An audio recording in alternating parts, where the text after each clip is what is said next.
Okay, so today's session is going to be about customer acquisition, right? How do you acquire your customer? Why is a customer important? And what's the journey that you go through when acquiring your customer? We're going to talk about the funnel, a bit about the marketing funnel as well. Last time, so 2 weeks ago, we talked about the customer persona. You all know in the first point of the first point of contact is أو خلينا نقول the first thing you have to do is you identify your customer persona, right? الحين you identify your customer persona, you know the problem they're facing, you know that you have the solution. How do you go about and acquire this customer?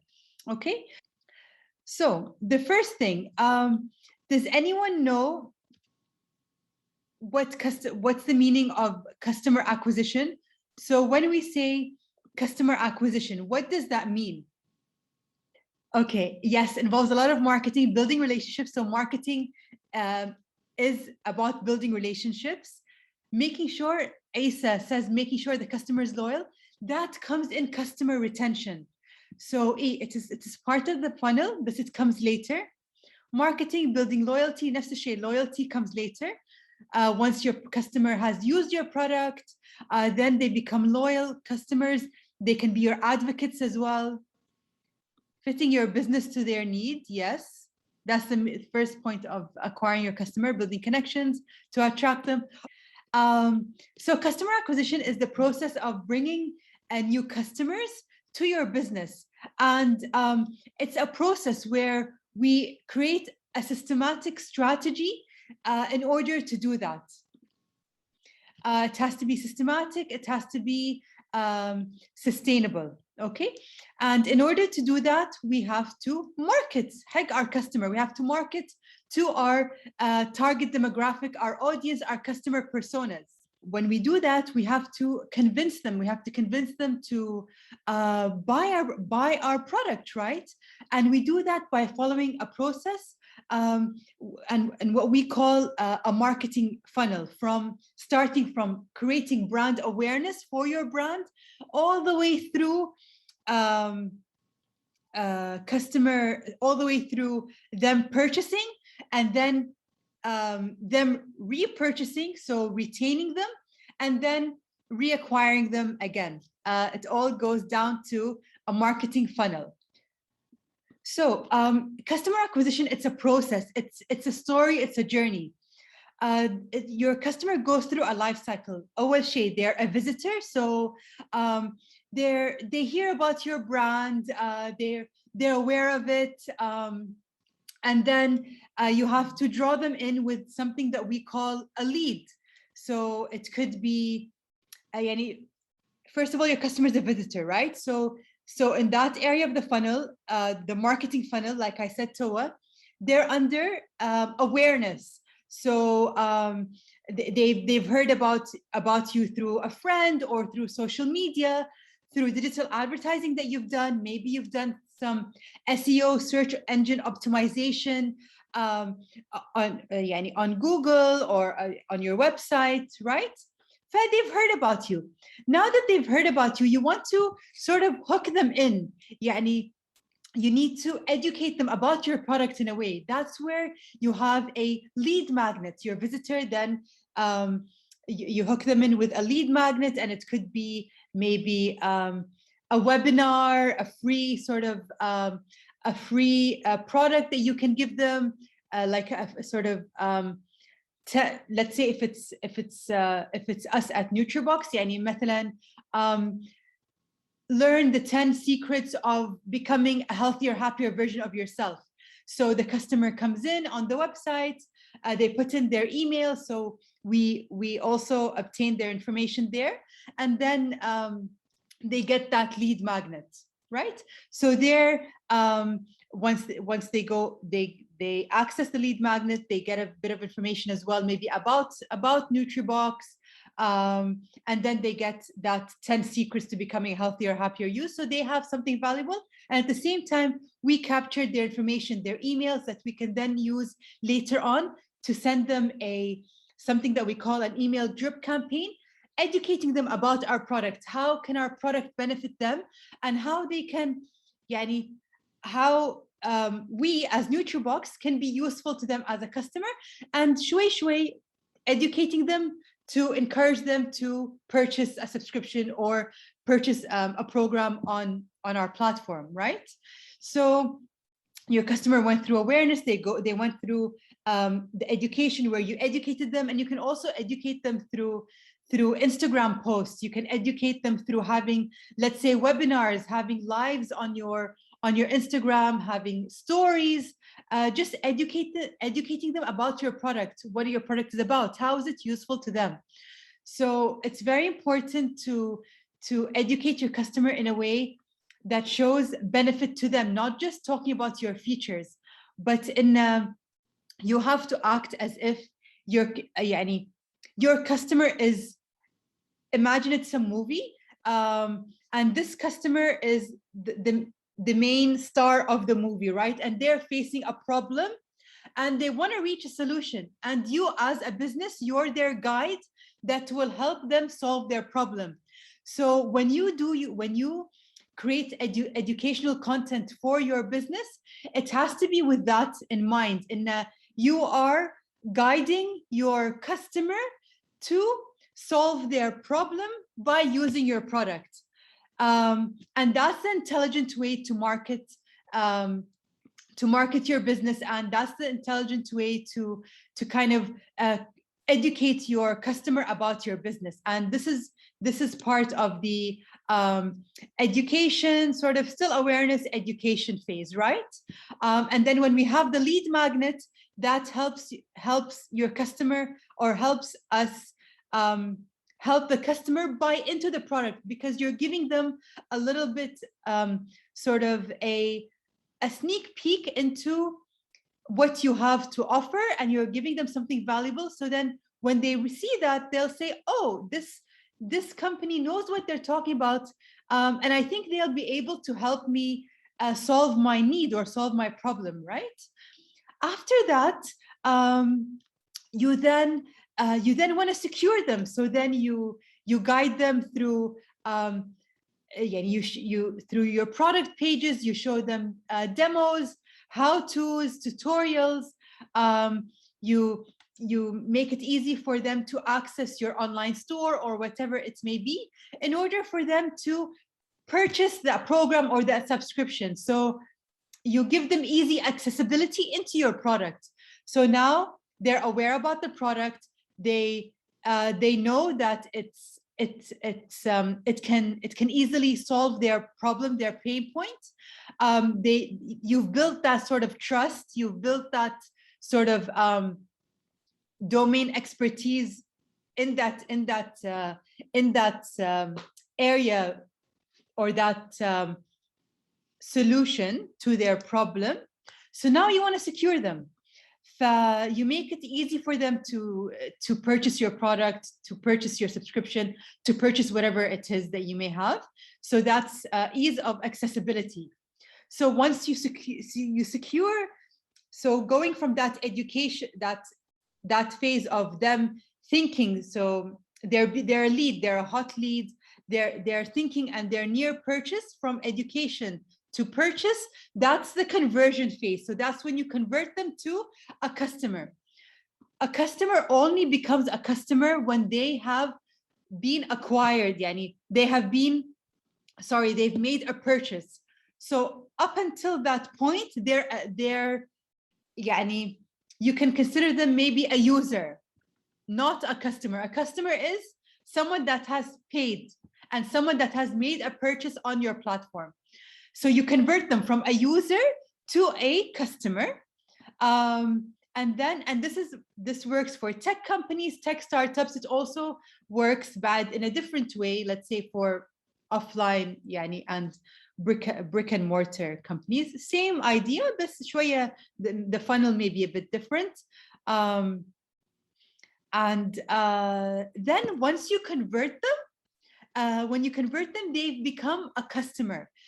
So then you engage with them. You make sure that their customer experience is great.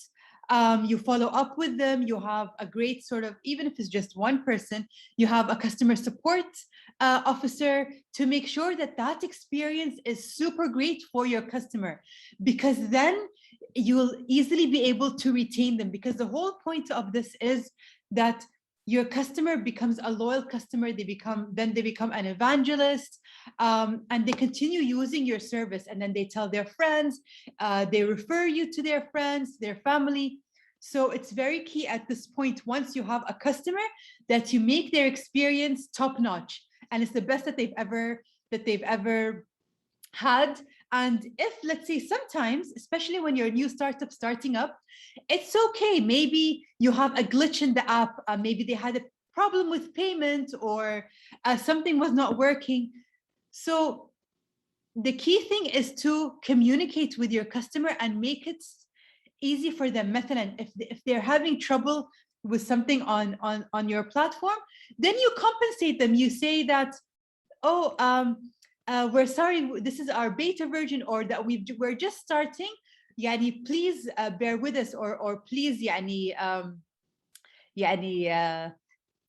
keep in mind that we're just starting. So here's an additional, let's say, I don't know, X amount of dinars on your subscription, or here's an additional 1 week, or you just compensate them in order to make sure that their experience is a happy one. That's very important. And this comes to them being khalas, now they're an active user. You convert, you turn them into a loyal user. And then here you find ways to, once they finish their program, you find ways maybe to upsell them. So you give them, let's say, you wanted, they finished, they purchased, they finished, you want to give them discounts or perks, or encourage them to take another program, to purchase another product. And then that goes into the whole next phase of the funnel, which is customer retention, customer upsell, and just sort of the cycle starts again. Then you have referrals. You want to build your, you want that customer to sort of, so that customer, then it goes into a network effect, and then they tell their friends and family, and you then build it up from there. And then the cycle starts again. You acquire a new customer, or you acquire their friends and family. So that customer then brings you other customers, and so on and so forth. So this is basically what customer acquisition is. Customer acquisition is all about getting your customer on the platform. How do you get them to the platform? So they have to go through Khalid's question is it a good idea to lower down prices initially for brand awareness and then increasing the prices eventually afterwards? No, Khalid. What the best thing would be is you need to have a pricing strategy, and you need to think through your pricing, right? And it's best to price at a higher point at the beginning, and then you can have discounts, you can have offers. So customers love offers, customers like discounts, right? But let's say you want your product to sell at 50 dinars. فإذا أنت عشان for you to become profitable, or for you to grow, you've done your research, you've done your homework, you've factored in all your costs, and your final number is 50 BD. If my customer buys 10 of my products at 50 BD, I'm doing great. Okay. If you price it at 50 BD, and then you have an offer, or you have a discount later on, your customer will be buying it at, let's say, 30 or 35 BD. فأنت you're going to be at a loss. The best thing is to price at a higher, so add a buffer to it. Let's say 50, add a 20 BD buffer, so you price it at 70, and then you can have offers and discounts. And when you do when you do go down with the offer and discount, it goes down to that core price of 50, which is good, which will make you at least a break even or profitable. But at bare minimum in a break even. So to answer your question, so you have to know the price that will make you profitable, and then add the buffer to it to keep account, to have in mind you're going to have offers, you're going to have discounts, and that's how you should ideally do it. Does making offers very often mean the customer doesn't need the product? So it's, to be honest, it's a double-edged sword. Yani, sometimes it depends on the strategy of your company, of your business, the type of business. So sometimes companies create offers, and that creates that kind of, customers like a deal.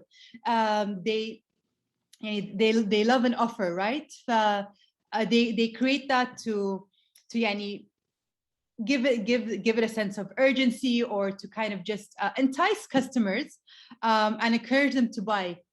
Sometimes it's, if you have so many offers all the time, you're diluting your brand, you're diluting your brand image, but that's not a great idea.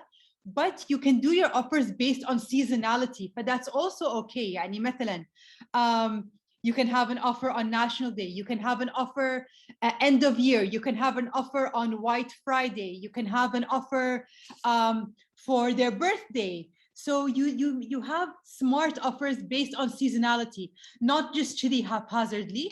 And keeping in mind, when you price your product, you give yourself a buffer. Ashan, when you do have that offer, you're still profitable.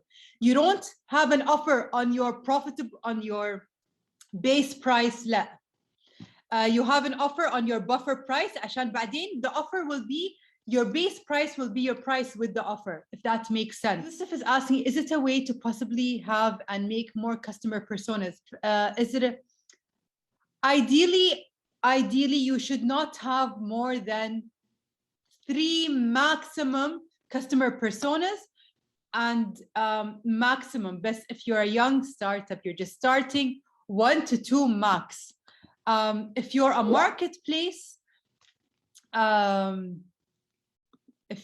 a marketplace, you would have your customer, you would have your vendor, that's different. But ideally, your main focus is your end user customer, and try to focus on, and that's just 1 customer persona, max 2. Yani, just to recap, like I said, acquiring a customer is it's a journey. You build a relationship with your customer, and you have to build a relationship with that customer and your company brand, right? And you nurture them. It's a relationship, and it starts with creating awareness, building so your customers are aware about your company, your brand, through marketing campaigns, events, and it could be offline events that you do, مثلا at the university, could be company collaborations, right? You build awareness about your brand. Some have billboards, depending on how big your company is. Awareness, then you go through customer interest, so that customer is interested, then you engage with them, like I mentioned earlier. Then they go through consideration, then they make that purchase, and then once they make that purchase, you want to make their experience the best they've ever had.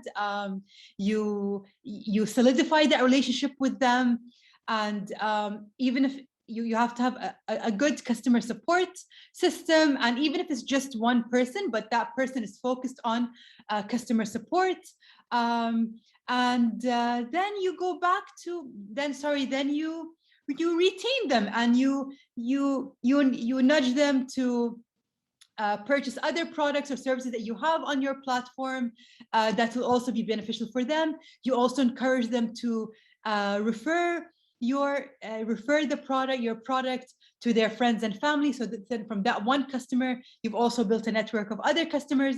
And when you do that, you incentivize them. So you tell them that we're going to give you an extra perk, an extra gift or whatever, if you refer your friends and family, keeping in mind that you've had a great experience yani, on the platform.